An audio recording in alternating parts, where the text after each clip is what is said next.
Hello friends, आज हम discuss करेंगे एमिली डिकिंसन की famous poem I can not live with you. जैसा कि हम जानते हैं कि एमिली डिकिंसन का जन्म 10 दिसंबर 1830 को एमहर्स्ट मैसाचुसेट्स यूनाइटेड स्टेट्स में हुआ और उनकी डेथ 15 मई 1886 को एमहर्स्ट मैसाचुसेट्स में ही हुई। उनकी एजुकेशन माउंट हॉलियोक कॉलेज में हुई। एमिली डिकिंसन की कुछ फेमस पोएम्स हैं because I could not stop for death, I heard a fly buzz when I died, wild nights, success is counted sweetest and hope is the thing with feathers. I can not live with you यह Emily Dickinson की सबसे अधिक चर्चित और personal means व्यक्तिगत poem है। ये उनकी सबसे जटिल और दर्द भरी तथा मार्मिक कविता है। इसमें एमिली डिकिंसन अपने पुरुष प्रेमी को संबोधित करती हैं जिससे वह सदैव के लिए बिछड़ गई हैं या अलग हो गई हैं। वह महसूस करती हैं कि वह उसके बिना बिल्कुल मृत समान है, वे अब केवल कब्र में ही उनसे मिल सकती हैं। I can not live with you कविता दर्शाती है कि प्रेम जीवन में, मृत्यु में, पुनर्जन्म में तथा न्याय में नहीं फल फूल सकता। आगे यह तर्क दिया गया है कि एक जीवन की कोई संभावना नहीं है, मतलब जिस प्रकार जीवन कभी भी खत्म हो सकता है उसी प्रकार प्रेम उस समाज में उन्नति नहीं कर सकता जहाँ पर नियम, रीति रिवाज तथा कर्तव्य मौजूद हों। समाज के कठोर नियमों तथा प्रतिबिंबों से प्रेम का गला घोंट दिया जाता है।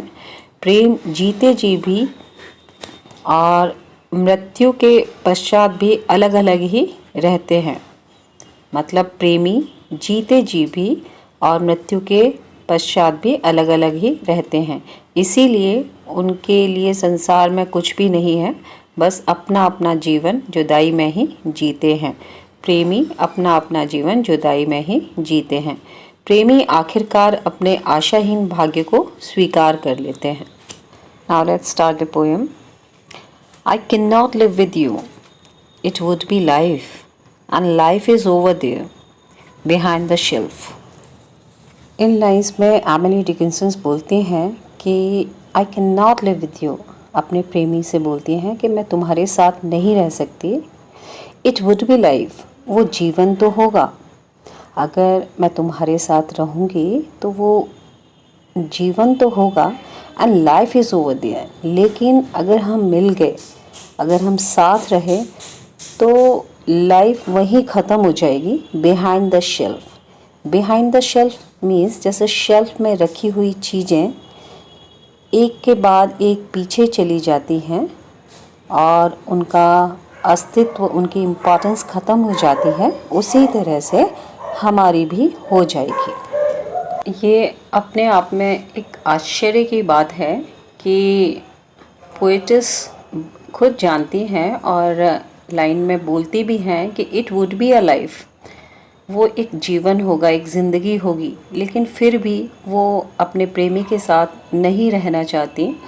ये अपने आप में एक अजीब सी बात है, लेकिन फिर वो इसकी गहराई में जाते हुए बोलती हैं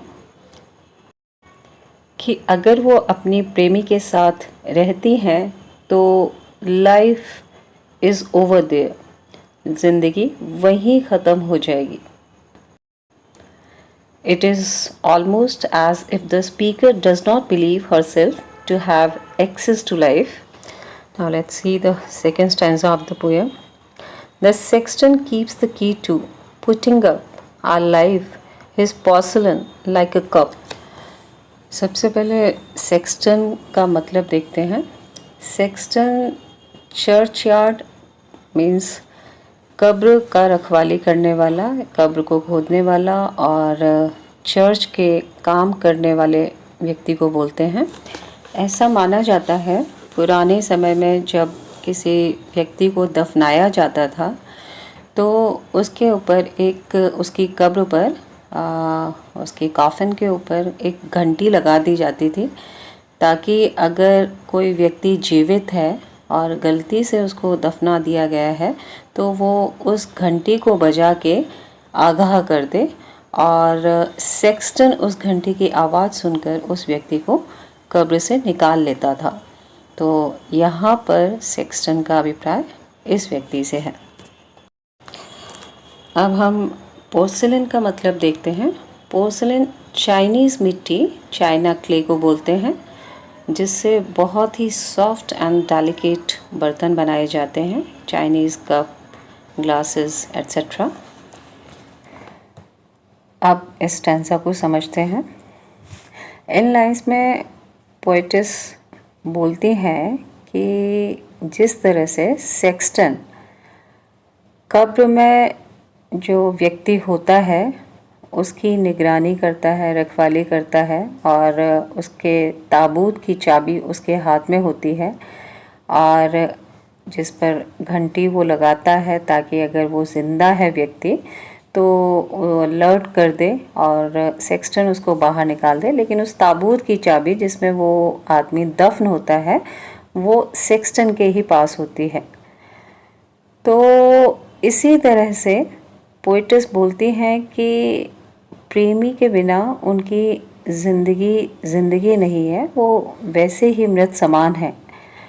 और यहाँ पर सेक्सटन को एज ए गॉड कंसीडर किए गए हैं। सेक्सटन का मतलब पोएटिस के अनुसार एक गॉड है, लेकिन गॉड वो गॉड नहीं जो लोगों को ज़िंदगी देते हैं और ज़िंदा रहने की जिसकी ख्वाहिश होती है जिस ईश्वर की, उससे कंसीडर नहीं किया गया है, बल्कि वो गॉड जो कि इंसानों को कब्र में देखना पसंद करता है या फिर एक चाइनीज़ मिट्टी के कप खिलौने की तरह उसको कब्र में रखकर चाबी अपने पास रखता है। Discarded of the housewife, quaint or broke, a newer Severus pleases, old ones crack। इस स्टैंजा में स्पीकर और द पोएटिस की टोन शिफ्ट हो गई है।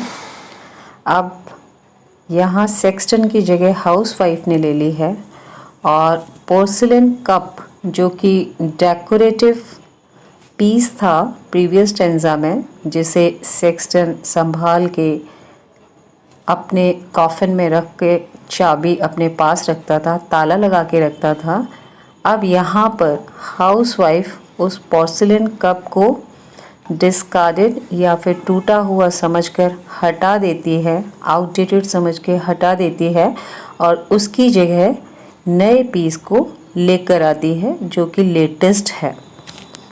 I could not die with you, for one must wait to shut the other's keys down. You could not. This is stanza 4.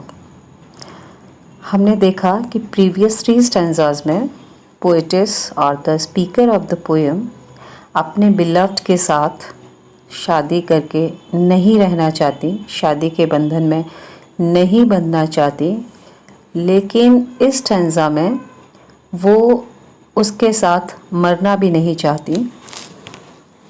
इसका वो कारण देती हैं कि एक को रुकना पड़ेगा दूसरे की आंखें बंद करने के लिए, मृत्यु के पश्चात एक को रुकना पड़ेगा दूसरे की आंखें बंद करने के लिए। एक तरफ जहां वो अपने प्रेमी से शादी करके शादी के बंधन में बंध कर उसके साथ रहना नहीं चाहती कि कहीं प्यार ख़त्म ना हो जाए और वो न डिस्कार्ड ना कर दिया जाए, और दूसरी तरफ वो उसके साथ मरना भी नहीं चाहती क्योंकि दोनों में से एक को ज़िंदा रहना होगा दूसरे की आंखें बंद करने के लिए। दोनों ही कंडीशंस में चाहे वो डिस्कार्ड किया जाए या फिर किसी एक की मृत्यु हो जाए, दोनों ही केस में एक दूसरे से बिछड़ना तो पड़ेगा ही। तो स्पीकर और द पोएटिस किसी भी तरह का रिस्क लेना नहीं चाहती है। And I stand by and see you freeze without my right of frost, that's privilege। यहाँ पोइटिस और द स्पीकर इस स्टैंजा में बोलती हैं कि वो अपने प्रेमी को फ्रीज होते हुए, मृत्यु के बाद जो शरीर अकड़ जाता है, फ्रीज हो जाता है, उसे भी देख नहीं सकते।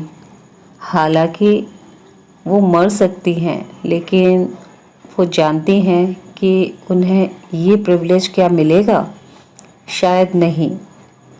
और एक कारण वो ये भी देती हैं उसके प्रपोज़ल को, उसके शादी के प्रपोज़ल को ठुकराने का, कि वो अपने प्रेमी को अपनी आँखों के सामने फ्रीज होते हुए नहीं देख सकती। Nor could I rise with you, because your face would put out Jesus, that new grace. इस स्टैंजा में एक और जहाँ पोएटिस या स्पीकर चिंतन करती हैं, कारण बताती हैं कि वो अपने लवर को शादी के लिए क्यों मना करती हैं, क्यों उसके साथ नहीं रहना चाहती हैं, और साथ रहने के अलावा वो उसके साथ मरना भी नहीं चाहती हैं। अब इस स्टैंजा में मरने के बाद जहाँ फाइनल रिजरेक्शन होना है, मतलब क्राइस्ट जो कि मरने के बाद दोबारा जीवित हुए थे, उसको रिजरेक्शन बोला जाता है। और क्रिश्चियनिटी में ये भी माना जाता है कि फाइनल रिजरेक्शन के दिन जो भी डेड हैं वो सब राइज होंगे, वो सब उठ जाएंगे, ज़िंदा हो जाएंगे। तो पोइटस बोलती हैं कि फाइनल रिजरेक्शन के दिन जब उनका लवर, जिसे मृत्यु मिल चुकी होगी, जब वो दोबारा जीवित होगा तो उसका फेस ग्लो कर रहा होगा, शाइन कर रहा होगा जीसस की तरह। और अगर वो भी अपने लवर के साथ मर के जीवित होती हैं उसके साथ, तो उसके लवर का फेस जीसस से ज़्यादा शाइन करेगा, जो कि वो नहीं चाहती। वो ये चाहती हैं कि फाइनल रिजरेक्शन के दिन जीसस का फेस ही ज़्यादा शाइन करे, ना कि उसके लवर का। Glow plain and foreign on my homesick eye, except that you then he shone closer by. इस स्टैंजा में पोएटिस